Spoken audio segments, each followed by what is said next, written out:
Ya, pertama saya tadi pagi ya, pagi di sini masih sore setengah 4 ya. Yap. Setengah 4 sore di sini. Tadi pagi saya dapat berita itu dari Ferry Juliantono, teman saya. Nah, Oke. kemudian saya diskusikan kepada Jumhur Hidayat, ya, teman saya yang di penjara, Jumhur. Ya, kemudian kita berpikir untuk menuntut Jokowi melakukan rehabilitasi nama baik saya, Jumhur, ya, Anton, dan kawan-kawan lain yang di penjara. Ya. Ya, semua aktivis yang di penjara. Itu maksud saya kawan-kawan itu. Karena apa? Karena memang benar bahwa perbuatan saya dan Jumhur itu adalah mendukung tegaknya Undang-Undang Dasar 45. Dan itu sudah dibuktikan oleh Mahkamah Konstitusi bahwa Undang-Undang Omnibus Law itu adalah undang-undang yang bertentangan dengan konstitusi kita. Nah, ketika saya ditangkap itu kan saya bilang ketika diperiksa polisi, di persidangan dan lain-lain, saya sudah mengetengahkan di pengadilan, di kepolisian bahwa itu bertentangan dengan Undang-Undang Dasar 45, dengan konstitusi. Tapi mereka nggak percaya, mereka penjarakan terus saya gitu loh. Sekarang kan terbukti Mahkamah Konstitusi mengatakan bahwa itu bertentangan. Jadi ya harusnya Jokowi dan rejim Jokowi meminta maaf kepada saya dan Jumhur dan kawan-kawan. Jadi Jumhur itu misalkan mengutuk Undang-Undang Omnibus Law dianggap primitif. Dia dihukum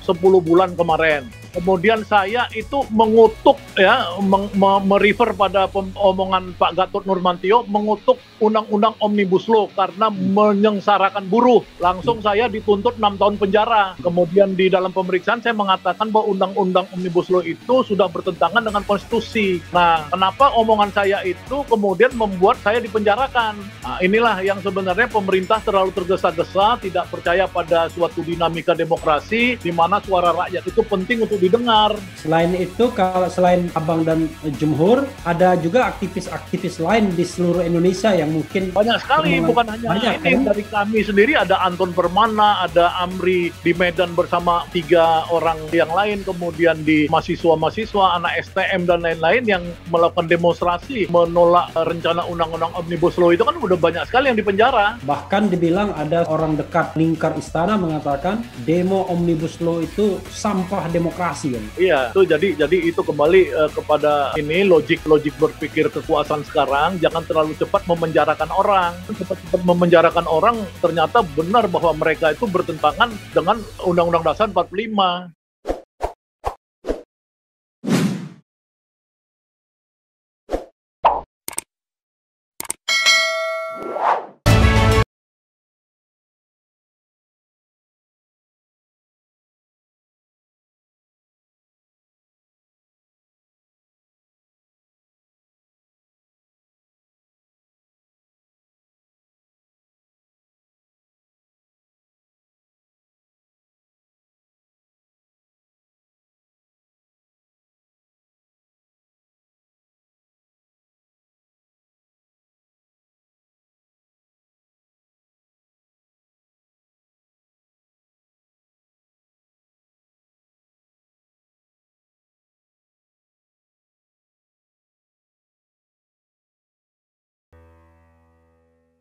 Abang tiba-tiba ngomong inkonstitusional bersyarat, bravo MK. Oke, saya berharap Jokowi meminta maaf kepada saya dan kawan-kawan dan melalui kekuasaannya merehabilitasi nama baik saya dan kawan-kawan. Pertama, kenapa dan kawan-kawan itu siapa?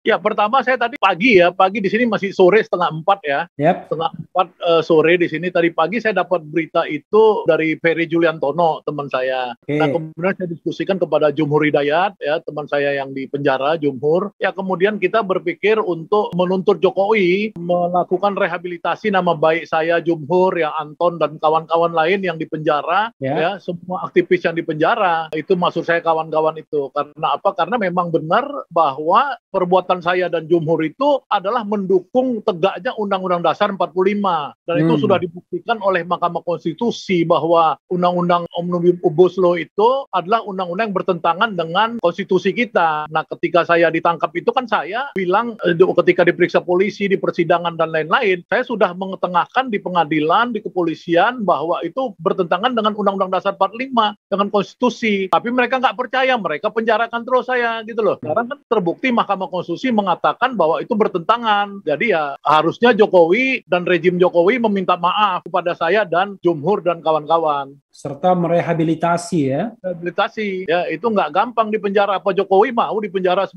bulan seperti saya karena bertentangan dengan Undang-Undang Dasar 45. Jadi maksudnya Abang dipenjara karena menentang undang-undang yang akhirnya dinyatakan bertentangan dengan Undang-Undang Dasar 1945, kan begitu? Iya, di pemeriksaan. In another word, Abang ya, ingin mengatakan bahwa Abang menegakkan konstitusi sesungguhnya. Iya, jadi Jumhur itu misalkan mengutuk Undang-Undang Omnibus Law dianggap primitif. Dia dihukum 10 bulan kemarin. Kemudian saya itu mengutuk ya, merefer pada omongan Pak Gatot Nurmantio, mengutuk Undang-Undang Omnibus Law karena menyengsarakan buruh. Langsung saya dituntut 6 tahun penjara. Kemudian di dalam pemeriksaan saya mengatakan bahwa Undang-Undang Omnibus Law itu sudah bertentangan dengan konstitusi. Nah, kenapa omongan saya itu kemudian membuat saya dipenjarakan? Nah, inilah yang sebenarnya pemerintah terlalu tergesa-gesa, tidak percaya pada suatu dinamika demokrasi di mana suara rakyat itu penting untuk didengar. Selain itu, kalau selain Abang dan Jumhur, ada juga aktivis-aktivis lain di seluruh Indonesia yang mungkin banyak sekali, bukan hanya ini. Kan? Dari kami sendiri ada Anton Permana, ada Amri di Medan bersama 3 orang yang lain, kemudian di mahasiswa-mahasiswa, anak STM dan lain-lain yang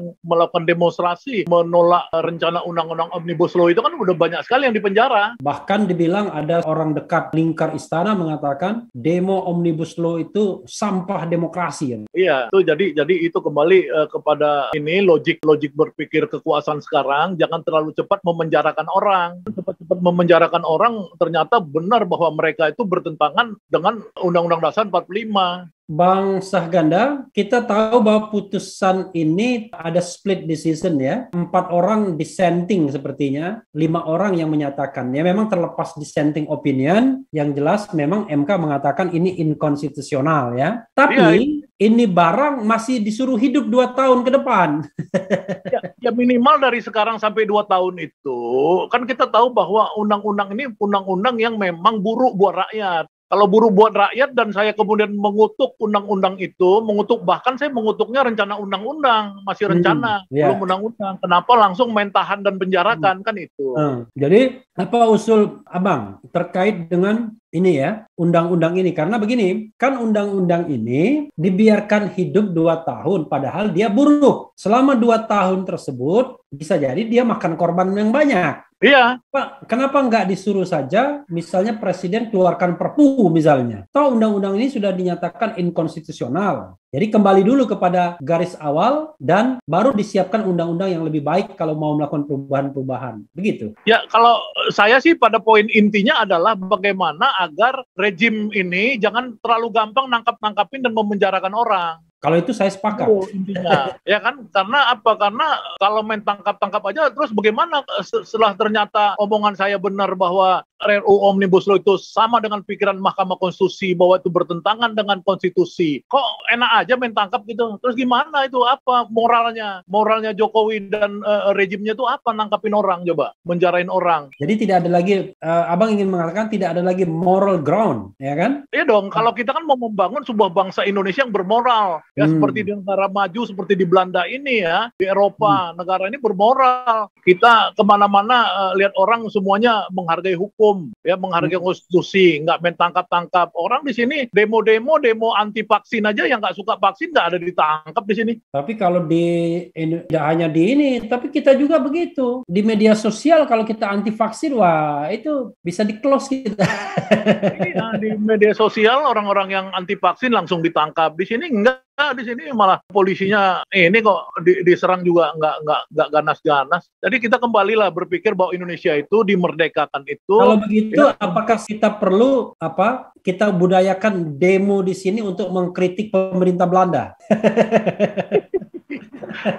Ya, saya bukan maksud saya kan aman kan kalau kritik pemerintah Belanda aman. Ya, maksudnya artinya yang paling penting jangan cepat-cepat nangkapin orang lah. Ini sebentar-bentar orang ditangkap, penjara penuh, malah dipenjarain di bawah tanah lagi, kan udah nggak bener gitu loh. Masa memang di dalam penjaranya bawah tanah itu, Bang? Ya penjara pasti di bawah tanah itu karena di basement kan. Oh, di basement ya? Tapi Iya. kan basement itu kan ada juga yang di atas tanah kan, lantai 1 Nah, kan? basementnya ini pokoknya di bawah tanah. Jadi Oke. memang yang paling setinggi basement itu kira-kira kalau saya ngelihat ke jendela apa namanya itu bukan ke jendela apa lubang udara di atas itu baru kelihatan jalan. Jadi dia pasti sekitar 2 meter di bawah tanah. Oh, sekitar 2 meter di bawah tanah. Ya, saya ini kan alumni Teknik Geodesi ITB ya, jadi saya tahu lah soal mengukur itu. Oke. Dan itu memang berarti sama sekali tidak ada matahari ya? Kenapa? Tidak ada matahari. Nggak ada matahari. Oh, jadi berarti ketika abang sidang offline itu membahagiakan juga ya, bisa menghirup udara sama. Nah, saya nggak pernah sidang offline, malah saya lebih buruk daripada Jumur dan Anton. Saya di penjara nggak dikasih tahanan luar, ya kemudian saya di sidang-sidang online terus di kantor polisi nggak diizinkan ke pengadilan. Jadi saya nggak pernah dapat izin di pengadilan.